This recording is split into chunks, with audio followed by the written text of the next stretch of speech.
देश में इस समय चुनावों का माहौल जो है काफ़ी गर्म है और ऐसे में कांग्रेस इस माहौल में क्या कुछ अपने इस समय मैनिफेस्टो लेकर आई है, जानने की कोशिश करते हैं भरत सिंह सोलंकी जी से। सर, आप जम्मू कश्मीर इंचार्ज हैं, कांग्रेस इंचार्ज। इस समय देश में, पूरे देश में जो है माहौल चल रहा है इलेक्शंस का, तो एक तरफ बीजेपी, दूसरी तरफ कांग्रेस। क्या लगता है इस समय जो माहौल है, आप उसको कैसे देखते हैं?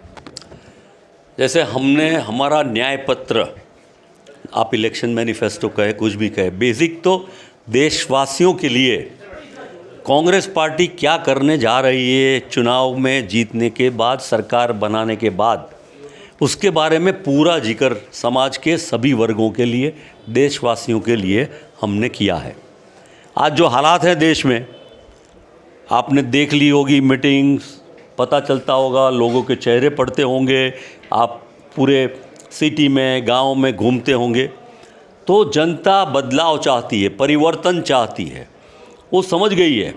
हाँ, उनको 10 साल चलाया और देखा कि जो भी वादे किए हैं उन्होंने क्या पूरे करते हैं कि नहीं।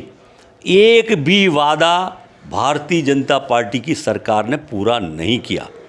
और कांग्रेस की सरकार ने यूपीए में सोनिया जी, डॉक्टर मनमोहन सिंह जी के नेतृत्व में जो भी वादे किए थे, पूरे के पूरे वादों को निभाया। तो अब जनता तो ये चाहती है ना, कौन राज करे, कौन सत्ता पर आए, ये उनके लिए इतना इम्पोर्टेंस नहीं है जितना कैसा करे, उनके लिए, जनता के लिए क्या काम करे। तो अब जनता को एहसास हो गया है कि कांग्रेस ही ऐसी पार्टी है कि कांग्रेस आएगी, जनता की खुशहाली लाएगी। सर, बीजेपी का मानना है कि जो 70 सालों में कांग्रेस नहीं कर पाई, वो बीजेपी ने 10 साल में करके दिखाया। सच्ची बात कही उन्होंने। देश को ख़त्म करने का काम उन्होंने बहुत बड़ा कर दिया, देश को गुमराह करने का काम कर दिया, देश को लड़ाने में करा दिया, महंगाई बढ़ाने में करा दिया, देश की संपत्ति जो जनता की संपत्ति है उसको बेचने का काम कर दिया, देश का सम्मान विश्व में जो होना चाहिए वो सम्मान उन्होंने ख़त्म कर दिया। जो सम्मान जवाहरलाल नेहरू जी के टाइम में था, शास्त्री जी के टाइम में था, जो राजीव गांधी के टाइम में था, इंदिरा जी के टाइम में था, वो सम्मान भारत का उन्होंने कम किया। सर, आपको क्या लगता है कि 70 साल का वो इम्पैक्ट वापस आप जनता पे बना पाएंगे वापस? क्योंकि बीजेपी के बड़े बड़े वादे, बड़े बड़े डेवलपमेंट्स को जो नारा बीजेपी लगाती है, क्या आप 70 साल में जो आपने जो आपकी इम्पैक्ट था, वो वापस वैसा इम्पैक्ट जनता पे बन पाएगा? देखिए, 2024 is going to be a repetition of 2004। 2004 में जो हुआ वही आने वाले 2024 में होने वाला है।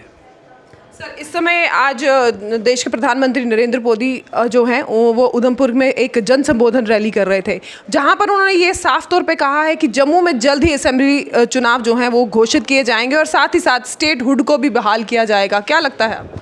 देखिए, ये स्टेट हुड को ख़त्म किसने किया?